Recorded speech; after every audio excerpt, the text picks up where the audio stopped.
wabarakatuh. Bismillahi masyaallah la yasukul khaira ilallah. Bismillahi masyaallah la yasukul su ilallah. Bismillahi masyaallah ma kana min ni'matin fa minallah. Bismillahi masyaallah la haula wala quwwata illa billahil aliyyil azim. Alhamdulillah bi rahmati tatimmu sholihat. Wassalatu wassalamu ala sayyidina Muhammadin sayyidis sadat wa ala alihi wa ashabihi ila yaumil ma'ad. Asyhadu an la ilaha illallah ar-rahmanur rahim wa asyhadu anna Muhammadan abduhu wa rasuluh. Artinya kenapa?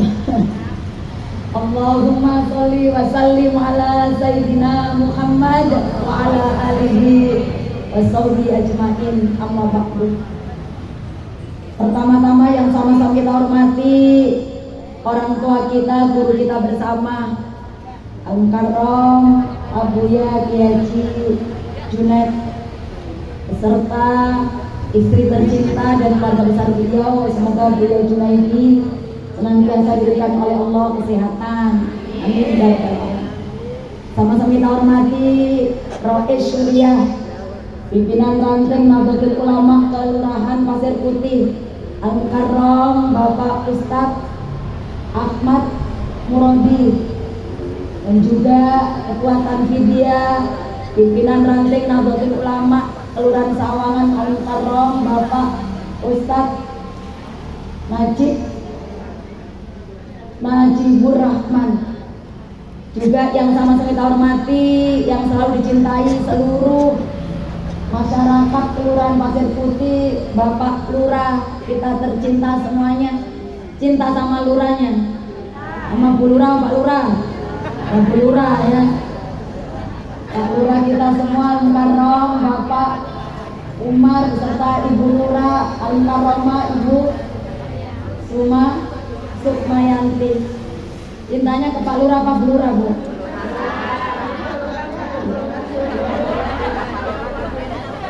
Cinta Pak Lurah urusan pemerintah, cinta Bu Lurah urusan hati ya. Sama-sama kita hormati Ibu Ketua Muslimat pimpinan anak cabang Muslimat Nahdlatul Ulama Kecamatan Sawangan Al-Mukarram Desa Gajah Mulyawati Alhamdulillah, serta ini paling jauh dari sini mana? Sawangan mana kalau dari sini posisinya? Kalau dari sini mana Bu Haji? Cinangka jauh, dekatnya Cikuren. Dan sama-sama kita hormati Al-Mukarramah Desa Gajah Sutina selaku pimpinan ranting Muslimat Nahdlatul Ulama Kelurahan Pasir Putih. Yang sama-sama kita hormati para ustazah, ibu-ibu semua yang saya cintai, dari ujung masyrik paling timur, mana paling timur? Kalau sini paling timur mana? Iya, kalau posisinya di Pasir Putih paling timur itu kelurahan mana? Cipayung. Sampai maghribi paling barat mana? Barat. Udahan kali ya. Semua kumpul di sini pengasinan dalam keadaan sehat walafiat. Bersyukur kepada Allah limpahan karunia-Nya pagi hari ini atas izin Allah kita dipertemukan dalam keadaan sehat walafiat dalam rangka pengajian rutin sekaligus penutupan kembali ngaji. Baru berapa kali ditutup, alhamdulillah. Oh iya, ada Ustazah Ruqayyah dari pengurus harian DCM Nurta Depok yang selalu sama saya, itu Bu Ustazah Siti Ruqayyah. Baru beberapa kali hadir langsung ditutup. Paling enak ngaji itu pas maulid, kerajapan, pembukaan, penutupan. Itu paling enak. Biasanya ada makan, itu ada piring. Kalau ngaji rutin mah pasti sedikit, dimaklumin, tapi yang penting pada saat penutupan seperti ini hadir semuanya dalam rangka untuk meminta maaf kepada teman-teman kita semua. Ibu yang saya cintai, hari ini kita tidak ngaji kitab. Biasanya kita akan ngaji kitab Nashaikhul Ibad karangan Imam Nawawi Al-Baghdadi. Dalam kitab itu nasihat-nasihat seorang hamba, dan dalam kitab itu kita diajak oleh Imam Nawawi Al-Baghdadi untuk bisa ruh kita naik terus, salik kita jalan menuju kepada Allah supaya dekat lewat ngaji. Karena dengan sebab kita dekat dengan Allah, semua yang kita inginkan pasti akan mudah diijabah oleh Allah SWT. Nah, sekarang kita masuk bulan Rajab, di mana tadi dibaca oleh teman kita, saudara kita, bahwa bulan Rajab itu ada keistimewaan yang sangat luar biasa dan sangat besar. Karena di bulan Rajab ada peristiwa Isra wal Mi'raj. Selain itu Rasulullah SAW mengatakan dalam sebuah hadisnya, Rajabu syahruz zar'i, wa sya'banu syahruz syaqi, wa ramadhanu syahrul hasadi. Ini kata Rasulullah, kamu masuk bulan Rajab berarti kamu harus melakukan zar'un, menanam. Di bulan Rajab itu disebut bulan menanam. Syahruz zar'i, bulan menanam. Nanam apa di bulan Rajab? Nanam istighfar, nanam taubatan nasuha, nanam amalun sholih. Karena kalau sudah manusia itu mau beristighfar kepada Allah, sebanyak apapun dosa kita pasti diampuni oleh Allah. Saya dan ibu manusia biasa yang tidak pernah terlepas dari dosa. Kesempatan bulan Rajab, ayo istighfar. Istighfar yang paling bagus ya Sayyidul Istighfar. Apal pasir putih. Sayyidul Istighfar apal. Allahumma anta rabbi la ilaha illa anta khalaqtani wa ana ala abdika wa wa'dika mastata'tu a'udzu bika min syarri ma sana'tu abu'u laka bi ni'matika alayya wa abu'u li dzambi faghfirli fa innahu la yaghfiru dzunuba illa anta. Wah, pasir putih keren ya, 98% bisa semua. Makanya ibu di sini wanita soleha semua. Itu jidatnya tertulis wanita yang tidak pernah melawan suami. Yang ketawa berarti melawan. Jadi bulan Rajab itu bulan menanam, nanam taubatan nasuha, nanam istighfar terus supaya dosa kita diampuni oleh Allah. Baru besok bulan Sya'ban, Sya'banu syahruz syaqi, bulan nyiramin. Apa yang ibu tanam di bulan Rajab ibu siramin. Nyiramin bagaimana? Dirawat terus sampai bulan Sya'ban, membaca istighfar terus menerus sampai nanti ketemu bulan Ramadan, syahrul hasadi, pakai shot monyong, hasadi, bulan panen. Nah, di saat dari mulai Rajab ibu sudah melakukan amalia-amalia yang baik, nanti Sya'ban tinggal melanjutkan, Ramadan panen mendapatkan kebaikan. Itu Rajab. Di samping itu tadi yang dibaca teman kita, bulan Rajab ada peristiwa besar, yaitu peristiwa Isra wal Mi'raj. Intisari Isra Mi'raj apa? Refleksi dari Isra Mi'raj itu apa? Apa sih intisarinya pada peristiwa Isra Mi'raj? Satu, intisari peristiwa Isra Mi'raj adalah pentingnya atau wajibnya sholat 5 waktu. Di mana ibadah puasa yang Allah wajibkan kepada hambanya tidak pakai manggil Rasulullah, langsung turun ayat. Ibadah zakat pun Rasulullah tidak dipanggil, turun ayat. Perintah haji pun demikian, tidak usah dipanggil Rasulullah, turun ayat. Tapi untuk sholat beda. Kenapa Allah langsung panggil Rasulullah? Karena ini hadiah yang mau diberikan Allah, hadiah yang sangat istimewa, hadiah yang sangat mulia, hadiah terbesar yang siapapun bisa melakukannya. Jaminannya aflaha wa anjaza. Orang yang sholat pasti aflaha menang terus, wa anjaka selalu selamat, kuncinya di sholat. Maka kenapa Rasulullah dipanggil Allah? Karena ini penting. Bu Lurah kalau mau minta tolong kepada Ibu Sutina yang biasa saja cukup WA.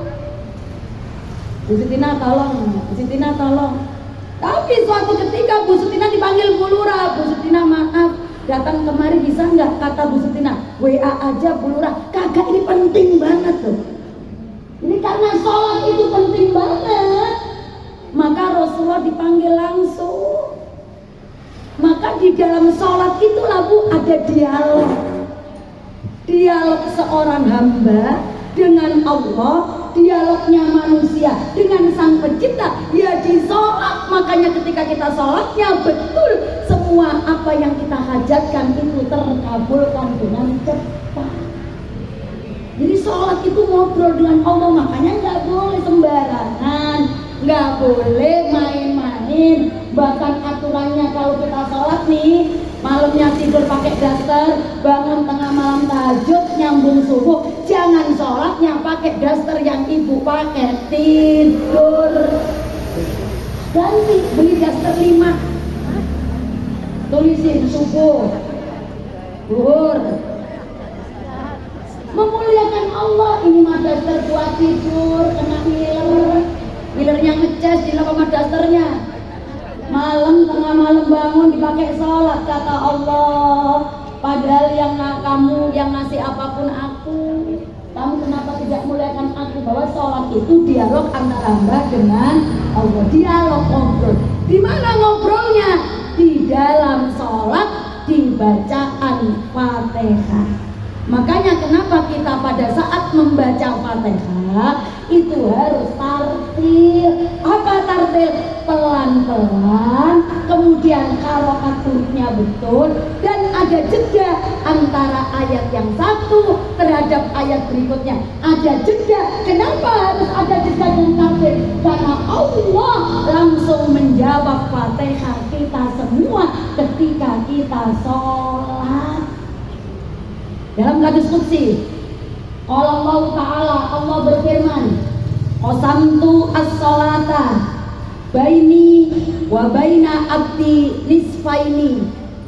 Kata Allah, qasamtu, aku membagi as-salata, salat, baini, antaraku, wa baina abdi, dan antara hambaku, nisfaini, 2 bagian.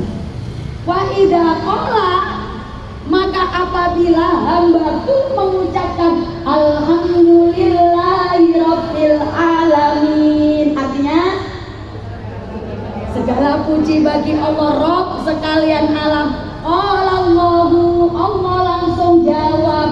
Allah balas. Apa balasannya Allah? Hamida abdi, hamidani abdi, memuji kepadaku hamba-hambaku. Jawab oleh Allah. Wa idza qala, dan apabila si hamba itu mengucapkan Ar-Rahmanir Rahim, apa artinya? Maha pengasih, maha penyayang. Allah membalas, dijawab langsung oleh Allah. Asna alayya abdi, ini hambaku nyanjung aku. Wa idza qala, dan apabila hambaku mengucapkan Maliki yaumiddin, apa Maliki yaumiddin? Yang menguasai hari. Allah Ta'ala, dibalas oleh Allah Subhanahu wa Ta'ala, majjadani abdi, hambaku nyanjung aku. Wa idza qala iyyaka na'budu wa iyyaka nasta'in, apa? Hanya kepadamu kami menyembah dan hanya kepadamu kami minta pertolongan. Dijawab oleh Allah, hada baini wa baina abdi, ini antara aku dan antara hambaku. Li abdi ma sa'ala, bagi hambaku apa yang dia minta, apa yang dia mohon. Wa idza qala, kemudian ketika hamba mengucapkan ihdinas siratal mustaqim, siratal ladzina an'amta 'alaihim ghairil maghdubi 'alaihim waladdallin, amin, artinya Tunjukilah kami jalan yang lurus, sebagaimana jalan orang-orang yang Engkau beri nikmat, dan bukan jalan orang-orang yang Engkau murkai, dan bukan pula jalan mereka yang Allah menjawab, ada li abdi, ini untuk hambaku, li abdi masa'alah, untuk hambaku apa yang kau minta. Jadi setiap kita baca Fatihah dari Alhamdulillah sampai waladhdallin amin dijawab langsung oleh Allah. Makanya ketika kita sholat baca Fatihah kudu ada jedanya. Lah kalau sholatnya Fatihahnya kayak main perosotan, bolin, kata Allah belum menjawab. Jawabnya gimana? Sholat harus berlatih, makanya kita ngiri. Ada orang pakaiannya biasa, pakai jilbab ya biasa, pakai baju ya biasa, dari casing nggak kelihatan alim. Kan orang itu kadang terkecoh dengan kostum. Ini ada orang lewat nih pakai cadar, kemudian sama orang laki pakai gamis, pakai udung-udung kayak hakim, kata kita orang alim. Tapi kan belum tentu, nggak taunya dia jalan nyolong sepeda. Ya. Jadi ada orang casingnya biasa saja, pokoknya nggak terlihat orang alim. Kita lihat pada saat sholat, ya Allah, tumakninanya ada, rukuknya lama, itidalnya lama. Kita mengerti agama, muslimat NU, ngaji dari bayi sampai sekarang. Ya kan sholat kan dari kecil udah bisa. Masya Allah, ada yang sholatnya kayak perosotan. Main perosotan terus gitu. Inti sari dari Isra Mi'raj pertama adalah sholat 5 waktu, pentingnya. Yang kedua, inti sari dari Isra Mi'raj adalah memperkuat keyakinan atau keimanan. Kenapa keyakinan dan keimanan, Ibu? Zaman Rasulullah pada saat itu diperintahkan Allah Isra Mi'raj itu orang kafir nggak ada yang percaya, karena orang kafir mengandalkan logika. Padahal ayatnya jelas, subhanalladzi asra bi abdihi lailan minal masjidil haram ilal masjidil aqsa alladzi barakna haulahu linuriyahu min ayatina innahu wasamiul basir. Maha suci Allah yang telah memperjalankan. Jadi Allah yang memperjalankan hambanya Nabi Muhammad pada malam hari dari Masjidil Haram ke Masjidil yang di sekelilingnya diberkahi oleh Allah. Itulah tanda-tanda kebesaran Allah. Sungguh Allah maha mendengar, maha melihat. Jadi yang berjalan menuju Allah Nabi Muhammad, tapi dijalankan oleh Allah, nggak berjalan sendiri, Allah yang gerakkan. Maka kalau Allah sudah menggerakkan, kan Allah tinggal bilang apa? Idza arada syai'an ayyaqula lahu. Pernah ibu melihat suaminya sakit bolak-balik opname, suaminya sakit bolak-balik dirawat, yang ngurusin istrinya sehat walafiat. Ternyata yang mati duluan istrinya. Pernah? Pakai logika nggak nyambung. Keyakinan kuasa Allah. Kalau sudah Allah berkehendak, walaupun suaminya sakit, istrinya sehat, meninggal duluan juga terserah Allah. Ada orang pamitan kita padahal marbot, dia bilang, Bu, saya mau berangkat haji, padahal marbot, kok bisa saya dapat rezeki tak terduga. Ada orang ngajakin saya pergi haji, secara akal nggak sampai. Keyakinan pernah ibu mendapatkan sesuatu surprise yang secara akal nggak nyambung? Pernah nggak? Pernah. Naik angkot nggak kenal, dibayarin. Ban bocor, ada yang nolongin, nggak kenal. Kondangan ibu hajatan bulan Februari, bulan April masih ada yang kondangan, karena ibu tidak mengharapkan. Demikian pula peristiwa Isra Mi'raj, ada keimanan yang kuat. Apa keimanan kita? Kalau sudah Allah yang menggerakkan, kalau Allah yang memperjalankan Nabi Muhammad, walaupun jarak antara Masjidil Haram ke Aqsa sampai ke langit tujuh harus ditempuh dengan jarak yang sangat lama, cukup cuma sebagian malam. Kok Rasulullah berangkat tengah malam, kemudian dia balik lagi di Mekah sebelum subuh kok bisa menceritakan ini itu, ketemu ini itu, karena kuasa Allah, semuanya nggak ada yang sulit. Jadi kuat kita, keimanan kita melihat peristiwa Isra Mi'raj. Artinya apa?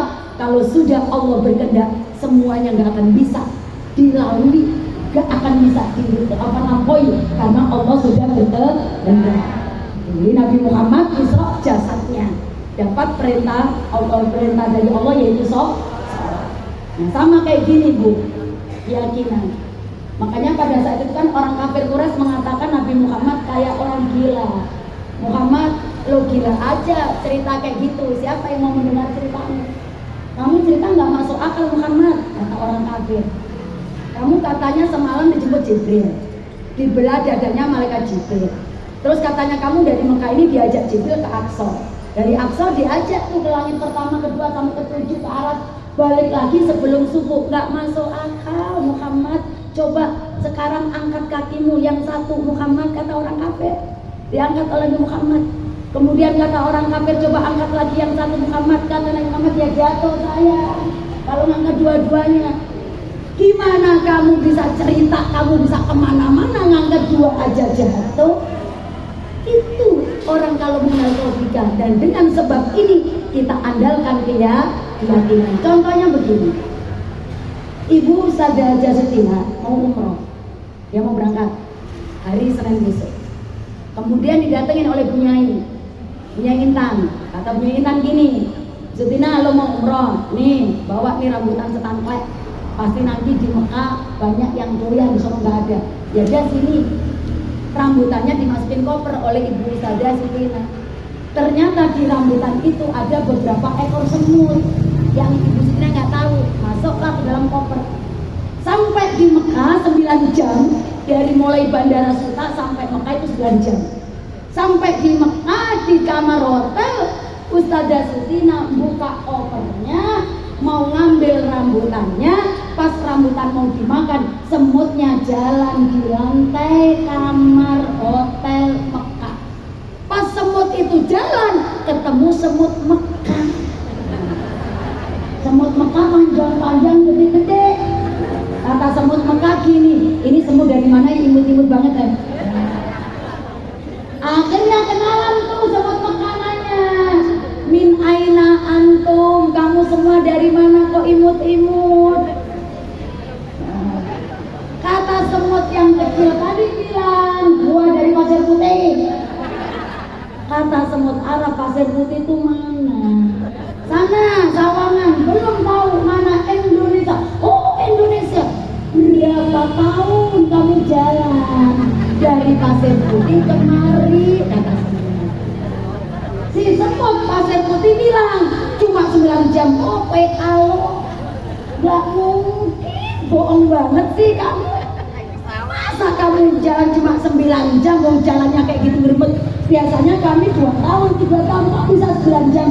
Kata semut Pasir Putih bilang, nih dengerin, gua mah kakak jalan sendiri. Gua ngikut di rambutan, rambutannya ngikut dalam koper, kopernya ngikut dalam pesawat. Nah pesawat itu yang menyampaikan. Isra Mi'raj seperti itu. Jadi Allah itu tinggal bilang kun fayakun, hei malaikat penjaga langit, lamain ini, lamain panjang, lamain panjang, lama malam yang panjang, sehingga kita nggak kena macet. Jadi kita pun bisa menjadi seperti itu kalau memang Allah berkehendak. Kan karena ibu bismillah nggak macet, bismillah nyampe, ya Allah mau sudah anaknya nggak bismillah ya Allah, karena ibu orang baik, sholatnya baik, hatinya baik, maka walaupun macet seakan-akan kayak lama, padahal sampai sono cepat nggak kena macet. Itu kuasa Allah. Kan pernah itu kejadian, bukan pada Nabi Muhammad, pada Ali bin Abi Thalib. Jadi sahabat Ali bin Abi Thalib mau sholat subuh. Dia dikasih tahu Rasulullah bahwa dalam Islam yang paling tinggi adalah akhlak.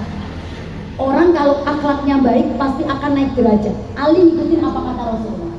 Nah, Ali pada saat itu mau sholat subuh.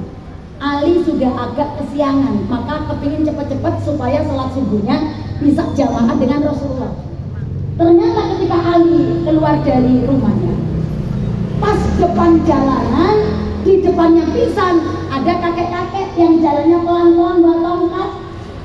Dalam hati Ali gini, mana gua udah kesiangan, kepingin cepet-cepet. Nanti kalau saya nggak cepet-cepet nanti nggak ketinggalan berjamaah. Ini diuji oleh Allah, ada kakek-kakek lagi jalannya lama. Tapi Ali ingat pesan Rasulullah untuk memuliakan orang tua. Maka Ali ikhlas sabar, biarin. Telat karena Allah, nggak telat karena Allah. Karena depan saya orang tua, Ali nggak mau nyentang, Ali nggak mau balas. Nah ternyata orang tua yang depan Ali itu nggak sholat karena dia orang Yahudi, dia ke tempat ibadahnya orang Yahudi. Ali masuk masjid, di masjid Rasulullah masih rakaat kedua, yaitu rukuk lama. Ali masuk. Nah ketika Ali masuk, kemudian Rasulullah lama itu, pada saat lama sahabat di situ itu bergumam begini dalam hati, kok tumben-tumbennya ya Rasulullah kok sujudnya lama, rukuknya lama, i'tidalnya lama. Apa Rasulullah ini dapat wahyu? Kata sahabat yang sholat tuh, nanti saya tanyakan. Pas sudah selesai sholat, para sahabat nanya, ya Rasul, apakah tadi engkau dapat wahyu? Jibril menyampaikan wahyu. Kok sholatmu hari ini subuhnya nggak seperti biasa, lama banget? Kata Rasulullah, nggak ada wahyu, nggak ada apa. Terus kemarin kenapa kok lama? Tadi pada saat saya rukuk kedua, Allah membisikkan, suruh malaikat menahan punggung Rasulullah supaya Rasulullah tidak bangun i'tidal karena ada Ali yang mau jalan sholat. Dan Allah perintahkan langit, malaikat penjaga langit dan malaikat penjaga matahari jangan nongol dulu supaya agak lama waktu subuhnya. Ali ini mau sholat dan Ali punya akhlak, kepingin tidak ketinggalan sholat subuh, dia menghormati orang tua tadi, maka semuanya jadi beres. Ini loh kuasa Allah. Terus bisa nggak terjadi sama kita? Bisa, sangat bisa. Caranya bagaimana? Pertama, sholatnya yang betul. Nah makanya kalau orang sholatnya sudah betul, itu tandanya akhlaknya pasti baik. Nggak mungkin ibu orang yang sholatnya betul, akhlaknya tidak baik, itu tidak mungkin. Kenapa tidak mungkin? Inna sholata tanha anil fahsya'i wal munkar. Sesungguhnya sholat yang kamu lakukan bisa mencegah perbuatan keji dan munkar. Maka disebut orang itu sholatnya betul, pasti menjaga tidak maksiat. Kan ada bu orang sholatnya rajin, ngajinya 12 tahun rajin, puasanya rajin, judesnya tambah rajin. Berarti ini sholatnya belum betul. Dia katanya sholatnya lama, dia mah ustazah sholatnya nggak kayak kita, surat kuliah kulhu. Dia mah nggak Al-Baqarah, Ali Imran, dia mah alim, tapi sama mantunya loh sampai hari ini nggak tegur siapa. Dia sholat apa? Iya. Jadi sholat itu membawa efek. Efek sholat wajah yang aja kali itu. Saya tanya, ibu kalau dimanyunin orang seneng apa kesal? Makanya ibu jangan manyunin orang. Ibu nih ngajak ketawa temannya buang muka, girang apa kesel? Makanya ibu kalau disapa orang jangan buang mukanya. Muka ibu cuma satu, nanti kalau dibuang nyari di mana?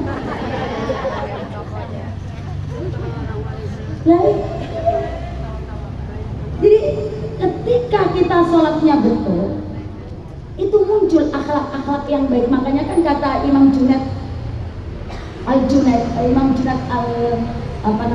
Baghdadi dalam kitab Ihya Ulumuddin itu disebut Arbaun tarfa'ul abdi. Ada 4 yang bisa mengangkat derajat manusia, ya. Ila aqwad darajati, menuju derajat yang paling tinggi. Wa in qalla ilmuhu wa amaluhu, walaupun orang itu sedikit ilmunya, sedikit amalnya. Jadi ilmunya mah nggak pintar kayak kita, amalnya sedikit, tapi dia diangkat derajatnya oleh Allah. Ternyata lewat apa? Akhlak semuanya. Pertama al-hilmu, yang diangkat derajatnya oleh Allah. Orang nggak pinter, orang nggak banyak amalnya, bisa naik derajatnya sebab apa? Satu al-hilmu. Hilm, apa hilm? Sabarnya top, mudah sekali memaafkan. Ini orang yang naik derajatnya. Nah, sabar yang top, mudah sekali maaf itu didapat dari sholat yang benar. Bu, di jamiah, apalagi di muslimat Nahdlatul Ulama, apakah pasti ada konflik? Pasti. Kok jangankan muslimat yang gede, pengajian RT loh konflik ada. Pengajian RT. Saya tanya, pengajian RT berapa Bu jamaahnya? Nggak banyak sih Ustazah, cuma 25. Lah 25 ya konflik. Apalagi ini muslimat yang besar. Konflik pasti ada. Tidak ada manusia yang bisa menghindari konflik. Yang bisa dihindari adalah tidak konflik berlarut-larut. Caranya bagaimana? Munculkan khilm. Mudah memaafkan. Oh ya udah nggak apa-apa. Lah kalau dua-duanya ngotot nggak jadi. Contoh, Bu besok risol aja. Enggak, aku mau pastel aja. Risol Bu, pastel. Risol. Karena saya mintanya pastel, dia mintanya risol. Kira-kira jadi makan pastel, makan risol kagak? Ya kagak. Ngotot dua-duanya. Tuh. Jadi orang kalau ingin derajatnya diangkat, miliki khilm. Mudah memaafkan sama suami, apalagi sama suami. Nggak usah dibikin stres, nanti ibu malah cepet tua mati, suami kita nikah lagi. Ya, suami salah maafin, nyengir aja. Salah lagi maafin. Ibu bilang sebodoh amat, yang penting gua cinta sama suami karena Allah. Saya nyari hiburan sendiri. Kalau di rumah stres saya ketahuan ngapain mukul gendang. Jangan stres.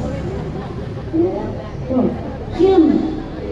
Terus yang kedua yang bisa mengangkat derajat manusia, gampang yang tadi minta maaf, yang kedua yang bisa mengangkat derajat manusia itu sama akhlak lagi apa? Tawadhu itu pun dibentuk dari sholat yang betul.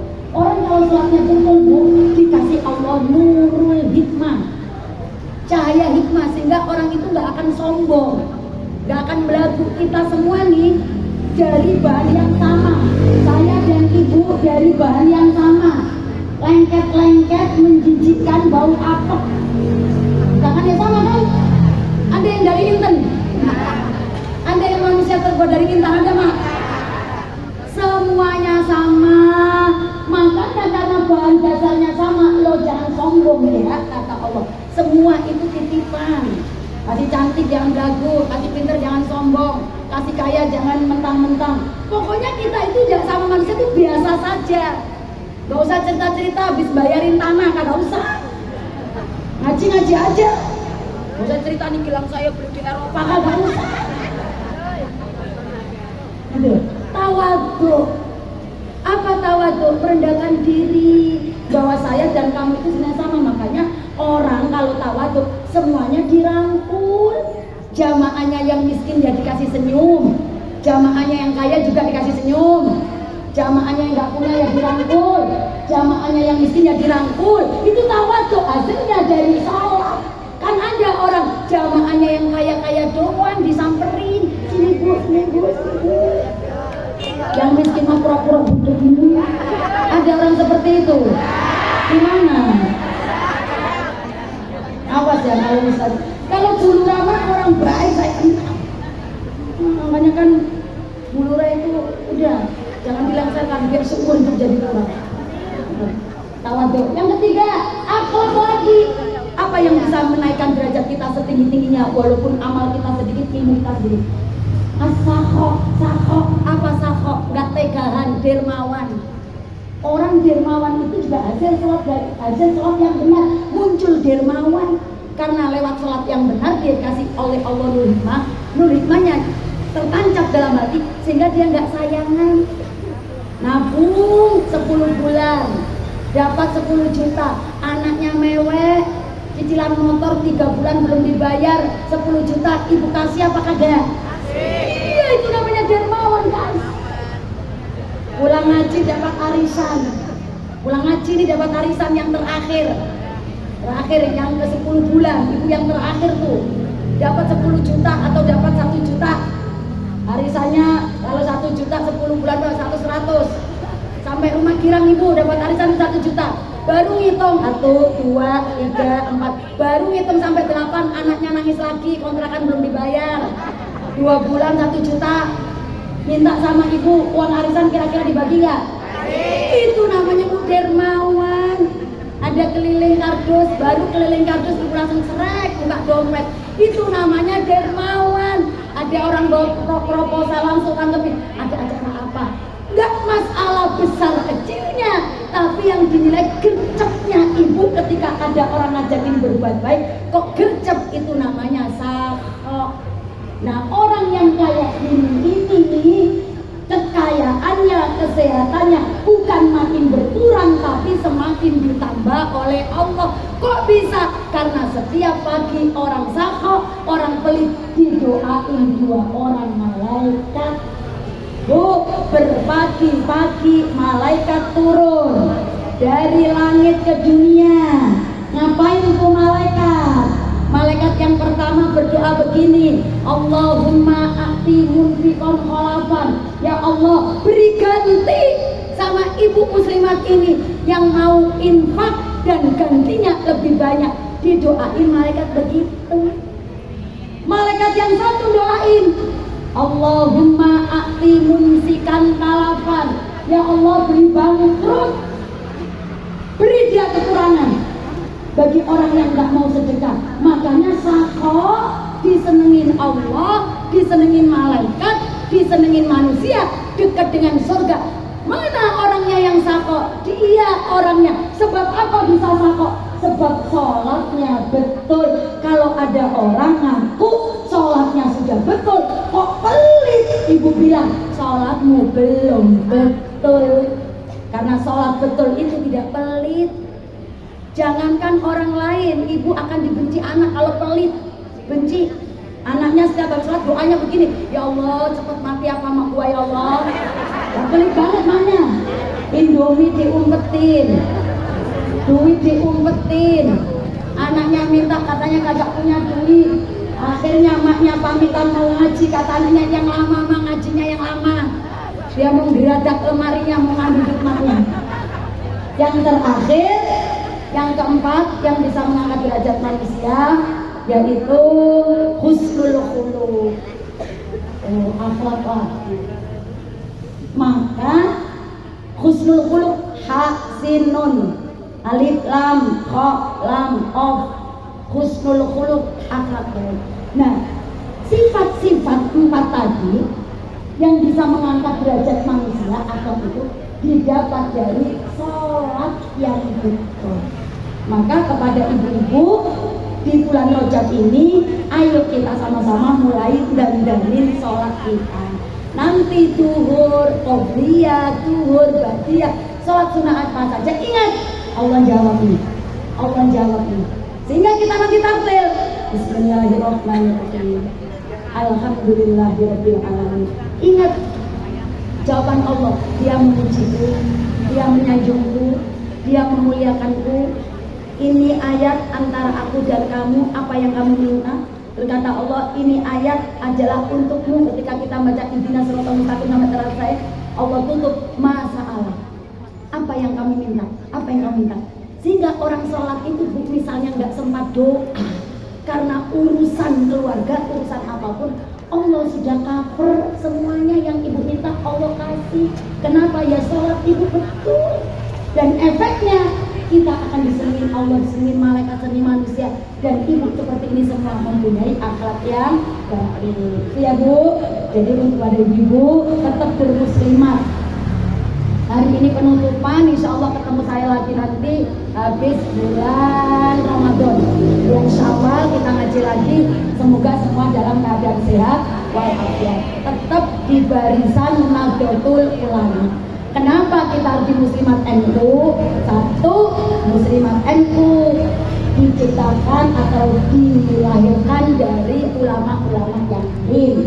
Sehingga ibu-ibu kalau bermuslimat keciptaan jadi alim. Kalau sudah alim, semua yang kita inginkan akan gampang diberikan oleh Allah, karena orang alim, orang itu tidak bakal sengaja berbuat maksiat. Tujuan Muslimat NU untuk li'ilahi kalimatillah, menegakkan agama Allah. Dan juga kita ikut ini bermuslimat menjalankan ajaran Ahlussunnah wal Jamaah yang tidak kaku, tidak ekstrim, selalu menggunakan manhaj pola pikirnya dari siapa? Dari fikih siapa fikihnya? Imam Syafi'i, Hambali, Maliki, Hanafi. Dari sisi akidah kita Asy'ariyah. Dari sisi tasawuf kita ngikutin tasawufnya Imam Ghazali dan Junaid al-Baghdadi. Kalau sudah seperti itu, ibu nanti menjadi orang baik. Kalau sudah jadi baik, lama-lama jadi wali. Kok jadi wali Ustazah? Iya, bisa ngilang, nggak bisa balik.